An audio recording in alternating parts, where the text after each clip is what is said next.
The number of coronavirus cases is soaring. The case count is the highest we've seen since the start of the pandemic, and the wave of illnesses is causing staff shortages across Southern Nevada.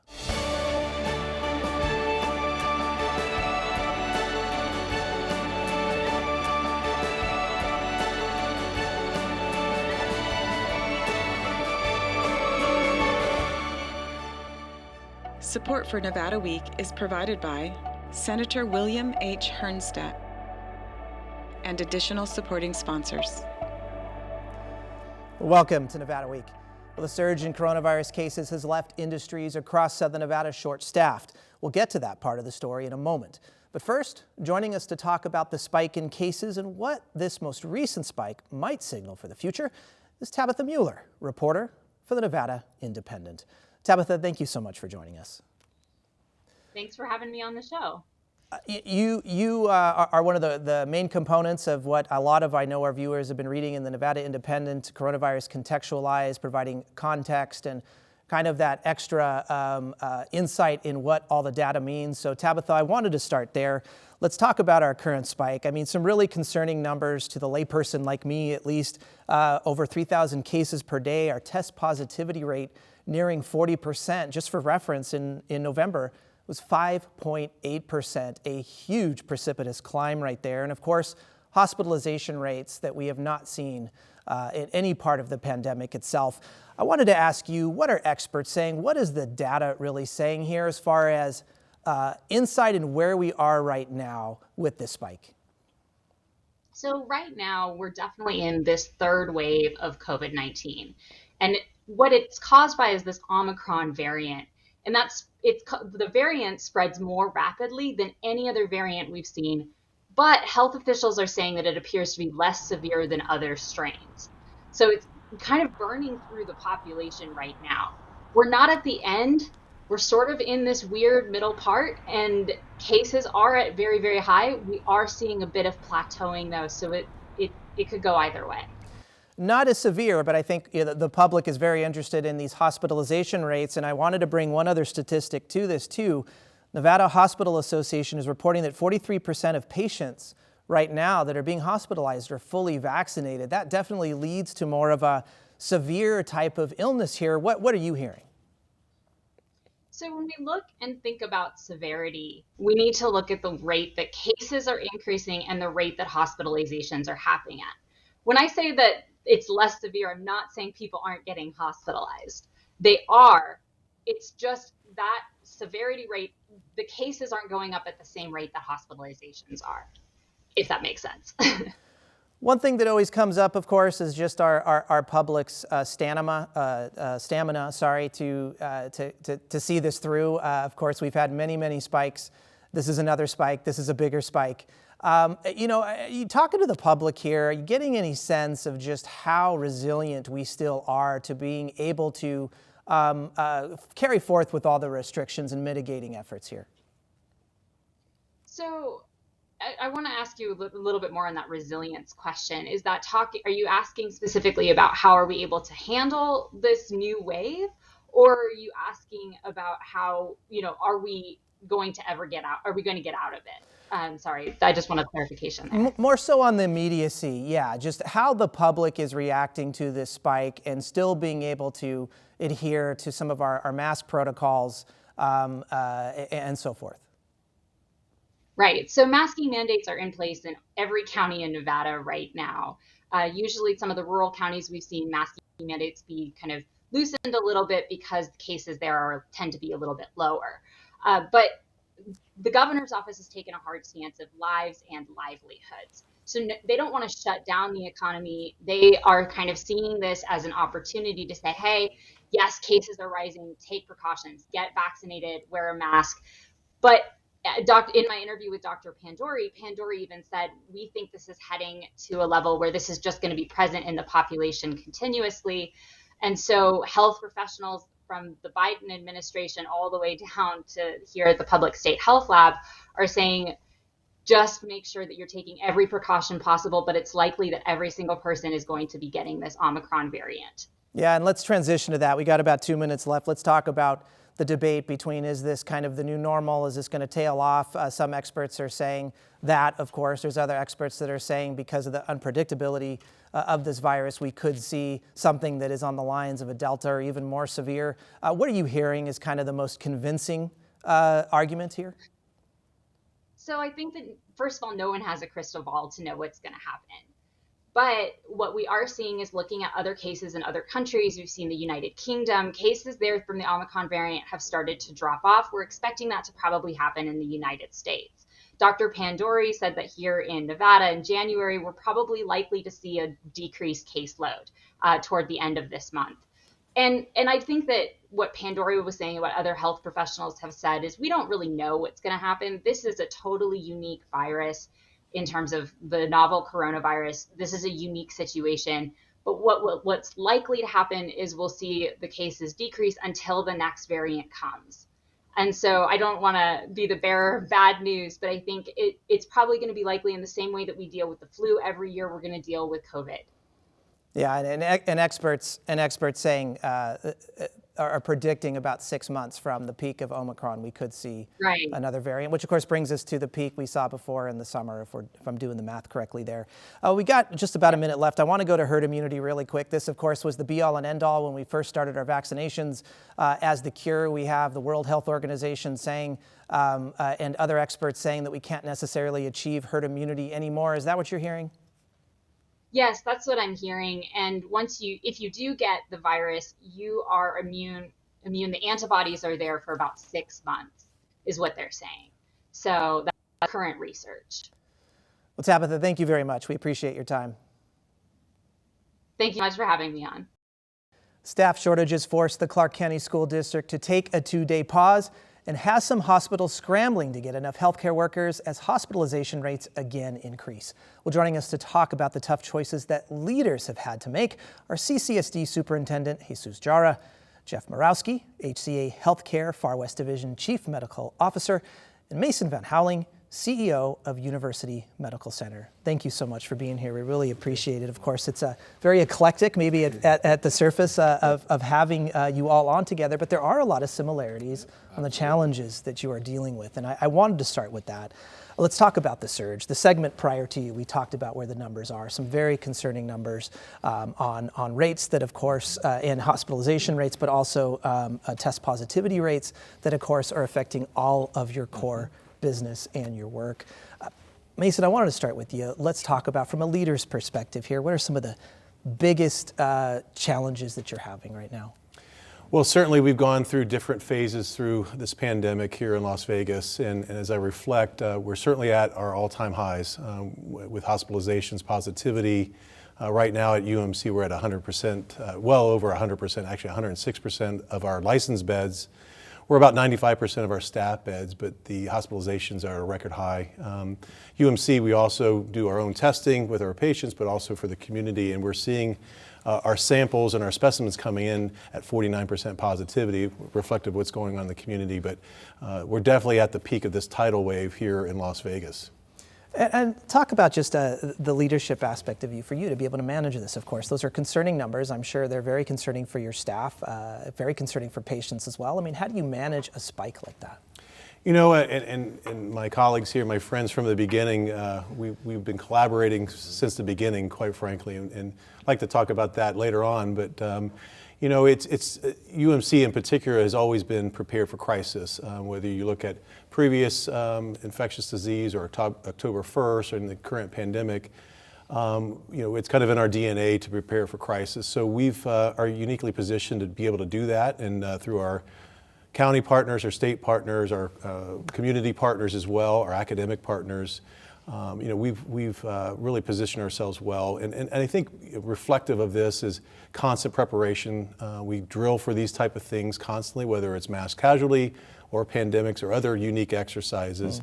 we all do a really good job of working together to be able to be prepared for things like this. Yeah. Certainly lots of lessons learned that we're going to debrief when this is all said and done and make improvements. But again, I think our communities responded extremely well through this crisis. Superintendent Jar, I want to come to you. Planning, of course, is key. We've had this conversation many times of the different challenges with COVID here, and then here comes this huge spike. Yeah. And staff shortages, although a continuing issue in public education, have not been this acute. How do you just address that part of it? Well, just Kip, I'm going to tell you, the staff shortage, as you mentioned, is something that we've been trying to handle in the Clark County School District. But I think, as you heard in the healthcare, it amplified. COVID has amplified the shortage, and the spike is something that just the partnership with, as you mentioned from heard from Mason, is really something that has been so helpful for me and for the Clark County School District with Southern Nevada Health District and the local community and the state as well. One of the things that we continue to look and provide opportunities and to continue the testing, the mitigation strategy, keeping them safe in school, not only our kids, but our staff when they go home and they go out into the community and come back. What we were able to see is that the spread in our campuses, in our schools, because of the mitigation strategies, was limited. But we can control the outside. So I think when we went into this pause, it was something that was so needed because our folks needed to catch up. Our nurses were working 7 days a week, and really with an effort. And every time I'd go visit, it was an effort. What do we need to do, and how much harder to keep our kids in school? Because we knew, and I'll tell you, I knew that distance education didn't work to the best as we could. We did the best we could, but we know and knew that our kids needed to be on campus with our staff. Yeah. So making sure that everybody was on point to support our children and our community was so important. And I think looking at strategizing across the board, taking the 3 days that we already had off, as we mentioned, Saturday, Sunday, and then coupling an extra 2 days that we're going to make up at a later day. It gave the team a pause to reset, reboot, and come back. And I've had principal meetings this week, yesterday and today, and they've appreciated. They've seen that staff is back, ready, and energized to continue to provide an essential, I would say, core business for this community is our kids being on campus. Yeah, there's the logistics aspect of a pause like that. Of course, there's the public health aspect, but then there's the morale side of that too. And I think you just answered that question. I wanted to go maybe before that. Teachers and educators have been through a lot, as you mentioned. I mean, so much virtual learning, the challenges that go with that, coming back to school, the hybrid model, I could go on and on. And now you have this spike. I mean, how was morale for educators prior to that pause? Well, prior to the pause, everybody's tired. Everybody's beat up and just really trying to do the best they can. And that's why when the board of trustees and we discussed and say, well, let's use some of these ESSER dollars to incentivize them. It's not, we offered a $1,000 incentive for folks to come back. It was really a thank you, using federal money to say thank you. And then across the board at the end of the day, if they stay through the year, they'll get another $1,000. But then also what I've seen, everybody being tired, but then also everybody pinching in to really support. My central office team has been deployed out into schools to fill the vacancies. And actually, I had a great partner today. I was with the Las Vegas Raiders. They saw one of my principals, who's also been acting as custodian, been acting as a teacher. They just gave them tickets to the Super Bowl, because what they've seen is that everybody's pinching in to really making sure that our kids are in school. So morale, I could tell you everybody's tired. Superintendent's tired, but we have to continue to provide a service to our kids in our schools. Jeff, I wanted to come to you. Same question here. I mean, you're talking about frontline workers that have been on the front line the whole time. Now you're dealing with this challenge. What's morale like in healthcare? It's tough. I mean, I think everyone's tired. I can't say they're not. It's been 2.5 years of a really difficult run with multiple spikes and not knowing the future.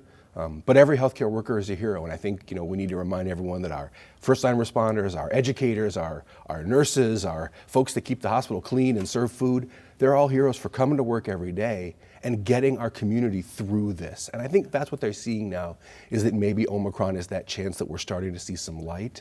And so there's a little bit of a raise in mood, but there's so much work ahead of us. Everybody's tired, and they just feel like they need a break and some recognition. Let's talk a little bit about that break. Mason, I wanted to come to you, and I want more so how a leader plans for something like this. Obviously, you have staff shortages now because of the peak. Hopefully, that peak's not going to last forever. Strategically, is that really kind of the focus here? Is that let's focus on the immediacy of the problem, or do you really have to look at staff shortages being something we're going to be confronting 2, 3, 4 weeks down the road now? Yeah, and this time of year is always busy for us in healthcare, and coupled with COVID and Omicron has doubled down on that. You know, we set out very early knowing that this was going to be a COVID blizzard, if you will, and we set out to how do we continue to recruit, and nationally that's become a challenge, and certainly has become, because of the shortage, but also at a premium, but also how do we retain, and we're very focused at UMC on making sure that we're transparent. We're always fostering a culture of caring and respect, but also our leaders are out being very visible and being very communicative of what's going on, whether it's our supplies, our staffing, volumes, why we're curtailing and delaying some of our surgeries because we need to keep the ERs open, be able to surge in areas. So right now at UMC we've got 7 surge areas for 70 additional beds. Well beyond our capacity, and that's been sustained for a long time. So as Jeff had mentioned, we're very focused on morale. All of our staff have been on overtime the last year and a half. But I think there's, as Jeff mentioned, we're very optimistic on what's going on right now because we see that we're going to get on the other side. And at UMC and at HCA and all of our hospitals, we're seeing still a lot of unvaccinated individuals. But all of us are going down. Our staff are getting vaccinated. We're promoting those. And so again, the staff is seeing the end of this coming very soon, hopefully, probably in the February. But it's very tough times right now, but we're all managing and leading. And again, just being very communicative with our staff and trying to find other ways to motivate and create morale. And we did the same thing at UMC. We did our heroes bonus, and I agree with Jeff. They are our true heroes every single day. Everybody, whether you're directly at the bedside or supporting that nurse or doctor or technician, it's been all hands on deck, and extremely proud of our team at UMC. I wanted to bring something up for Jeff and Mason both, something that, of course, the staff shortages are in the press right now, and of course the public then, of course, the first thing you're going to come to is there any change in client services, patient services at the hospitals? You give us some context on how the shortages are or are not affecting what services would be, Jeff? Well, I think the shortage isn't so much the driver right now as it is the disease rate in the community. And so as our staff gets sick, as the community got sick, that made us make choices around what things we're going to do and we're not going to do. And so all the hospitals across Nevada, and all of those in Southern Nevada in particular, looked at the beginning of the month and through this month around what elective kinds of procedures we could delay a little bit. Obviously, those that are time sensitive, we're not going to do that. If it's a cancer surgery, of course, you don't want to push that off. But there are some things we can move a couple of weeks and try to do that to create some balance and allow staff to be available to do other things. I think, as Dr. Jara mentioned, all of our leaders got into work. You'll find my hospital CEOs cleaning floors or moving trays. You'll find our administrative nursing leaders at the bedside giving care. It's you get in there and you do the work to help us get through that. But I think this is a long-term problem, and we have to invest in the things that are going to get us out of this, over the years to come. Yeah. A great point and a great segue into what I want to talk about next. Very interestingly enough, of course, everybody around the table, you have been in your leadership positions since COVID started. I hate to say this, but it's going on 2 years now. Let that sink in a little bit. And I wanted to get your perspectives on reflecting back over those last 3 years. Superintendent Jara, I wanted to start with you. How has what leadership means changed, or what leaders do maybe been redefined by this? Well, talk about just reflecting back. I mean, I still remember, and Mason, I got a call. I was in Reno, March 4th. We had our first patient. We got on a call with the County Southern Nevada Health District. I got called back. Then when we closed school, sitting next to the governor as he's saying, at least not till April 6th, right? I remembered 14 days. That was in 2020. And I said, just let's get our kids back after spring break, then after summer, and we just continued. I can tell I was with a colleague of mine, another superintendent, on the phone yesterday, and said, this is harder than doing distance ed. Yeah. right? The work is hard enough when you have 300,000 children in school. What we're doing now, it has redefined, I would say, I've never done anything this hard in my 25 years in education. But it has taught me a lot about people, heroes, what we do for kids, while we come to work every day. We are I believe that we're the center of a community. So it energizes me in so many ways in serving this community as a superintendent. When, if you think about across the country, in this last year, there's in the top 10 urban districts in America, there's only 2 that are still in their positions. To me, leadership has been totally redefined about serving, and we were servant leaders, but now more so. And I think, it has taught me how to balance my own personal life and what I've been able to do so I can come to work and be ready and be part of the team here in this community. Mason, I want to get your perspectives as well. Yeah, I agree with Dr. Jor, and I remember those early days, and Dr. Morawski too, where people don't realize that this group and many of others, whether it's our elected officials, our appointed officials, our business leaders, our community leaders, doesn't matter what industry, by the way, we all came together, and early meetings, late meetings, behind the scenes, they happen every day. They still happen today. But for me, reflecting, I kind of use October 1st, and one of the worst things that ever happened in our community. You really see the best of Nevada and Las Vegans, and I see that through this pandemic as well. We have brought us closer together. There are a lot of lessons learned that we'll go back and reflect on, but we certainly couldn't have done it without collaboration. And again, to see during the shutdown, the state shutdown was difficult times for all of us, but we all came together and really saw the best of Las Vegas. But again, collaboration, preparation, communication, everybody coming to the table together to solve the problems. I'm extremely proud of, to be a part of, but more proud of the people I work side by side with. And again, different industries coming together. But yeah, it's been difficult, but again, very proud of our teams working together. Jeff, I wanted to come to you and get your reflections as well. I'll change the context a little bit here. You've been on our show a lot. You've been in the media a lot more since COVID, I should say. That means the leadership role changes. It's not just you, the leader of the network of HCA anymore. It becomes a much more public response, and people are looking to you in a different way. How has that really changed how leadership works for you?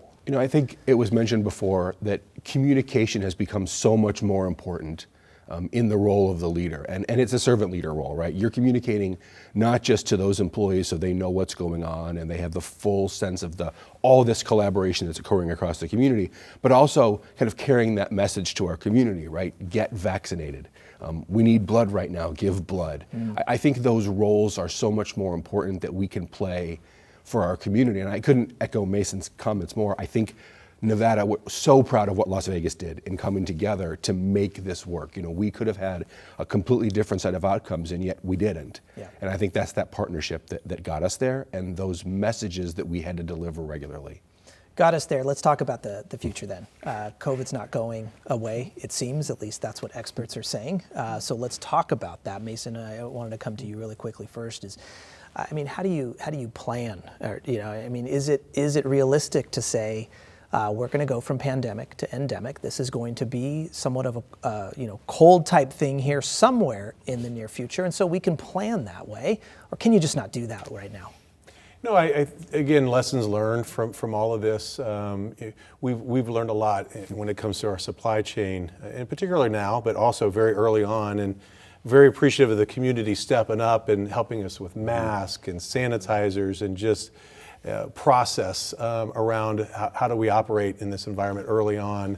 It's definitely something we're going to be living with for sure, and we're adjusting to that today. But the hospitals and all of our community partners are working together to problem solve those, and that's what we do as leadership. And again, Las Vegas has got some of the best leaders I've ever come across. So we're certainly positioned well. Again, I'm optimistic of what February is going to look like and through the summer. And again, we get more and more people vaccinated and boosted. It's only going to make that solution come quicker. Superintendent Jarrah, I want to get your perspectives too. You've already talked about the communication that goes on here and hearing that we might be getting a light at the end of that tunnel, but you can't necessarily plan for that. It's been very unpredictable thus far. How are you working on the planning there? Well, no, involving our leaders, our schools, because they're seeing it, right? I mean, it's exciting to see, you hear February potentially, but what we have to find a way, and we are, in working with our principals, is how do we offer the families choice? And how do we transform such a big system where families may still feel, with some anxiety to come back to a face-to-face instruction? So it's involving our leaders to then find ways for our families to have, well, I want to do distance education. I want to come face-to-face. We do have some pilots now. We started thinking about that already. But it's how do we go from 17 schools that have some potential different instructional models to then 366, right? So it's got small steps as we continue to move forward. So it just involving our boots on the ground leaders to say to the district, hey, here's what we're seeing so we can move forward. Wonderful. Superintendent Jarrah, Mason, Jeff, thank you so much. Great conversation. Really appreciate it. Thank you.